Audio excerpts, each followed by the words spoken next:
субботняя рутина. Иду проверять почту. Обычно по выходным мы ходим, проверяем почту. Также бывает по будням они доставляют, но по будням забываешь после работы постоянно проверить, поэтому хожу по выходным проверять почту. Выглядит она вот так. Вот здесь у нас вот почта. Вот такой почкомат, в который доставляют все в основном документы. Важные, неважные. В основном какую-то рекламу или газеты кидают просто под дверью. Что-то неважно. Хотя бывает, допустим, посылки от Амазона также оставляют под дверью и не вставляют такие вот почкоматы. Потому как большая посылка сюда абсолютно не влезет. То есть в основном это письма, конверты, какие-то счета, карточки и так далее. То есть я на данный момент пришел смотреть свою карточку, которую я уже не могу получить около 2 месяцев с банка Сибс. Посмотрим, тут она или нет. Ну вот почта примерно за неделю выглядит вот так вот. Вот столько вот писем. Сейчас будем разбирать, смотреть, что там. Смотрите, кстати, вчера забрал вот такую вот посылочку. Мне прислали с Дурдаша. Я, честно, не знал, что они будут что-то вообще присылать. Я вчера удивился, пришел конверт, был запакован. То есть вот такая вот термосумка. Также они еще живут в ковидном времени, когда все носили маски. Прислали вот такую маску. Прислали санитайзер. Ну, на самом деле, санитайзер вещь полезная, потому что, ну, вы сами видели, когда я захожу в Макдональдс, сколько там бомжей и всего, и когда ты берешься за ручку. Прежде всего, когда я берусь за эту ручку, сразу после этого, через пару секунд, я уже хочу протереть руки. И у меня, на самом деле, не было санитайзера, я планировал купить. В этом плане красавчики, они с этим позаботились, я буду его юзать. И прислали какую-то карточку, не буду показывать ее. Вот это вот все. Для чего? Ну, я так понимаю, что есть заказы, которые, допустим, доставляются не только лишь еда, допустим, не знаю, вы хотите купить там цветы заказать. Приходит заказ курьеру, допустим, что в цветочный магазин, мол, хочу купить цветы, но я, допустим, вы не знаете, сколько они будут стоить 100%, да, и то есть курьер за вас делает покупку через вот эту вот карточку, то есть карточка именно дордашевская, их карточка. И когда вы привозите уже клиенту заказ, он вам погашает те деньги, которые вы потратили, плюс дает вам деньги за доставку, да, то есть оплачивает доставку и оплачивает стоимость заказа. Насколько я понял, что такие заказы стоят дороже, то есть вы будете зарабатывать чуть больше, но опять-таки есть, конечно, ответственность того, что я не знаю, как возвращаются деньги в случае того, допустим, если клиент не забрал, не оплатил или ему не подошел. То есть в этот момент я не знаю, как это работает, поэтому будем проверять. Я не знаю, я просто смотрел других блогеров, никто такой карточкой не пользовался, поэтому у меня такое желание особого ее регистрировать особо нет. Вот, ну и в принципе это все. На самом деле приятно, такая вот сумочка. Опять-таки вы можете ее, чтобы с ней не таскаться, если вам стыдно показать, что вы в доставке. На самом деле это вообще всем по барабану. Но если кому-то уж прям так стыдно ходить с такой сумкой, можно ее поставить в машине и закидывать сюда заказы. Очень прикольно. Вот, я на самом деле рад, такие мелочи, но приятные. Так, ну я не могу пройти стороной, не рассказав, что на этой неделе у нас за акция в Суперсторе. В общем, когда вы покупаете товар больше, чем на $300, что в принципе каждые 2 недели я делаю, то вы получаете за бесплатно 2 вот таких вот пака. Либо колы, либо можно колу Zero взять, либо Canada Dry, либо с той стороны была вода. Вот. Я их, в принципе, я только начинаю закупаться, но я уже знаю, что я больше $300 по-любому потрачу, поэтому я, в принципе, заранее их сейчас загружу, и потом не придется мне за ними возвращаться. Так, вы видите цену, то есть $12, то есть, грубо говоря, они вам дарят $25 плюс такс. Вот, ну, в общем, прикольно. Попьем кока-колу, но мне, конечно, не нужна, потому что в основном, ну, не знаю, у меня дома стоит в кенах, в банках маленьких, то есть намного удобнее, чем в литровых бутылках пить. Тем более я не впью в таких объемах кока-колу, это, не знаю, это круто, это я люблю. Так что вот так вот, движемся дальше. Так, а у нас новости из Шапа. Кто-то спрашивал, как мы убираемся в Шапе, я вам сейчас покажу. Убираемся от пыли пылесосом. Также вывозим сначала все автомобили, которые у нас есть, на улицу. Выдуваем их, продуваем компрессором, просто воздухом вбиваем всю пыль, всю грязь. после этого пылесосом все проходим весь пол. Если прилипают какие-то вещи, то есть там как смола и все, иногда бывает такой состав, который прилипает к полу, то все это шкребками мы отдираем и потом зачищаем, чистим, просто это все заметаем и потом проходим пылесосом. Если нужно, но это мы редко делаем, но также мы можем заливать пол специальным раствором, ну, моющим, скажем так, и все это дело вымываем. Ну и также порядок. У нас каждую пятницу примерно вот такой вот порядок мы наводим в шапе, и каждый день после себя, после работы над автомобилем мы складываем весь инструмент, все, то, чем мы, так сказать, работали, и каждое утро мы приходим, и у нас все лежит по своим местам, каждый день. Вот, поэтому сегодня у нас пятница, убираемся. Вот, ну и, естественно, как и везде, в пятницу, вот, уже все готово, так сказать, холодненькое уже ждет. Все, едем дальше, ребята. Как у нас зелено. Какой сегодня у нас? 20 января. И вот такая вот погода. Посмотрите. Все зеленое. Круто. Сегодня солнышко. Я вот только что еду и обратил внимание, капец. Все реально такое зеленое. Сейчас январь месяц. Круто, да? Еду и балдею. С работы выехал. Красота. Предвкушаю уже, как будет круто летом. Вообще, очень красиво. Домики вот такие вот. Зелено везде. Сейчас проедет молодой человек, а то он будет... молодая девушка. То она будет в шоке, что я снимаю за рулем. Вот здесь тоже туечки. Но тут преимущественно зелено потому, что хвойные деревья. Вот обычные деревья выглядят вот так. Но благодаря тому, что вот туи стоят, хвои стоят, кажется, что все немножко зеленое. Ну и видно горы, они в принципе где-то елочка, где-то деревца. И в принципе вот при свете дня выглядят вот очень даже зелено. Такая вот красота у нас. Один денек.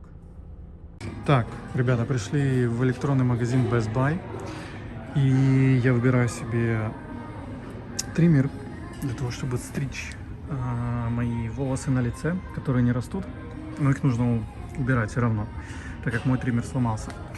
Нашел вот такой вот браун, $30 стоит. Примерно цены на них от 30 до 50. Это вот не самый дешевый, не самый дорогой. Ну, браун вроде как нормальный. Вообще планировал себе Philips брать, Philips 55. И хочу себе взять еще вот машинка для стрижки. Вот такая вот она беспроводная, $50.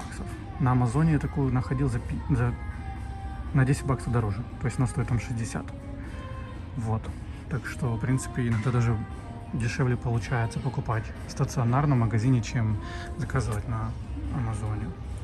Вот, потому что еще на Амазоне плюс доставка будет. Вот. Примерно цены вот 120, такой триммер 100, такой 200, 100. Машинки для стрижки я здесь не вижу. И вот такие вот аллигаторы, если кому-то интересно, тоже для чистки зубов. Вот. Мы примерно такой хотим взять. Вот. Так, друзья, мы приехали с магазина, как я вам показывал. Планировали купить вот эти вещи, и нам удалось их купить с огромной скидкой. Сейчас вам расскажу как. То есть я, как вам и говорил, я взял триммер, вот такой вот браун. Также мы взяли машинку для стрижки, вот такую Philips. И также мы взяли ирригатор, это для чистки полости рта, для чистки зубов. Вот такой вот. Нам еще давно советовал дантист в Польше, что вот эта штука очень-очень хорошо делает чистку зубов. То есть это примерно то же самое, что вам делает врач. Врач, когда вы приходите на чистку, это типа то же самое, но это типа в домашних условиях вы можете делать такую чистку. В общем, самое интересное по ценам, то, что я вам называл цены. Если я не ошибаюсь, было $32 за вот этот триммер, 50 за вот это и 100 за вот этот. Но оказалось то, что там работает наш знакомый, который также переехал совсем недавно, ну как недавно, примерно так же, как и мы, и он там работает, он работает в Best Buy, и он к нам подошел, поздоровался и сказал, что, ребята, мол, что тут выбираем, мы ему сказали, что хотим купить, и он такой сказал, что если вы хотите, я могу это самостоятельно купить, так как я работник, у меня есть скидка на любой товар в магазине, и мы сказали, как бы, если тебе ничего за это не будет, то как бы мы будем согласны, так как товар нам не горит, то есть ты можешь, он сказал так, что я постараюсь его купить сегодня, либо завтра, если вам не горит, то до выходных я его куплю. В общем, прошло у нас пару дней, так как нам товар абсолютно не горел, мы ему сказали, вот эти товары мы хотим выбрать, хотим купить, и в общем, как только ты их заберешь, дай нам знать. Вот, сегодня я поехал эти товары забрал, и скажу самое интересное за цены. Значит, он нам сделал скидку. Вот этот триммер, который стоил $32, он обошелся со скидкой $24.66. Ну, блин, 6 получается, даже $8 на вот таком одном устройстве. Дальше у нас стрижка, машинка для стрижки. Я напомню то, что она была у нас в акции, она была $49, и он со своей скидкой смог ее купить за $42. То есть, опять-таки, тоже около $8 скидка на вот это. И самое интересное это за ирригатор, ребята, потому что ирригатор стоил $100, ровно 99,99, и нам он обошелся в $70. То есть $30 у нас получилась скидка. Вот. И получается, так что в сумме получается около там 45-48 долларов мы сэкономили. Просто благодаря тому, что человек знакомый работает в этом магазине и решил нам помочь и купил нам эти товары. Вот. Это суть такова, что важно и нужно знакомиться с людьми. Вы никогда не знаете, чем и когда они вам смогут помочь. Вот. И тут, казалось бы, да, такая мелочь, что вы пришли в магазин, вы планировали что-то купить, а там работает ваш друг, и он купил вам, сделал какую-то вещь дешевле. То есть это очень круто, потому как, когда вы в своей родной стране находитесь, вы эти моменты как бы не замечаете, точнее, вы как бы знаете, там, к этому относится так легко, то есть, о, да, у меня есть друг, он работает там, не знаю, там, продает телефоны, я спрошу у него, есть ли у него скидка, но когда это происходит здесь, то ты так, немножко так впечатление, такой думаешь, вау, блин, как круто на самом деле, когда у тебя есть какие-то знакомые, которые согласны и готовы тебе помочь. Вот, в общем, показал вам цены, показал вам то, сколько мы сэкономили денег, очень прикольно, очень круто, на самом деле, мы вообще в восторге. Спасибо большое ребятам за такой подгон, скажем так. Друзья, в прошлом видео меня спрашивали вы о том, расскажи больше о секонд-хенде, сколько ли ты знаешь секондов, сколько ты посещаешь. На самом деле я живу в Челеваке, и я знаю только один большой такой секонд-хенд, называется Value Village.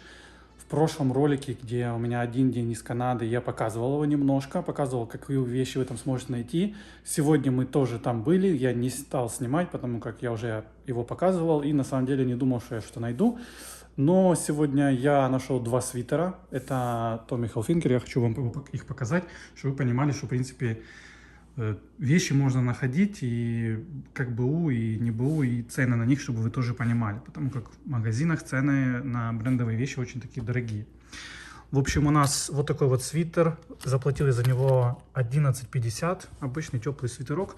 На самом деле скажу, что эта цена, это 2 кофе в магазине, ну, в кофешопе, чтобы вы понимали, а свитер вы будете носить 2 года. Вот, и второй тоже свитер купил, такой классический, темный, он абсолютно новый, то есть я его нашел, не знаю как так, но он абсолютно новый. И интересно тем, что он стоил $80 в магазине, и я его купил в Value за $15.50. Вот такие вот, так сказать, цены на самом деле бывают, не знаю, видите, кажется, допустим, если бы у нас в Украине был бы этот секонд и зашла бы новая вещь, тем более фирменная, я уверен в том, что она бы не дошла бы до продажи. То есть ее бы по-любому сотрудники бы выкупили. Здесь же либо они уже настолько заколебались выкупать одежду, что им уже, ну, знаете, по барабану, и не просто видят даже, что она новая или не новая, они просто ее несут в зал. Здесь же на самом деле даже в секонде можно найти новые вещи в просто, ну, цена, ну, просто супер цена, согласитесь, $80 за свитер. Они действительно так и стоят в магазинах. Любой бренд, на самом деле, который мы возьмем, фирменный, в основном за свитер берут от 60 до 100 долларов. Это стандартная цена. Вот. Тут уже купить свитер он вообще абсолютно новый, за 15 долларов. Это возможно, реально. И, то есть, скажу так, что здесь одеваться за вменяемые деньги в хорошую одежду, в качественную, которую вы будете носить долго, и вам будет комфортно, уютно, тепло, самое главное. Возможно, даже не за небольшие деньги, несмотря на то, что вы будете это покупать все в секонд-хенде. Поэтому еще раз скажу, что называется секонд, кто живет в Чилевак, называется Value Village.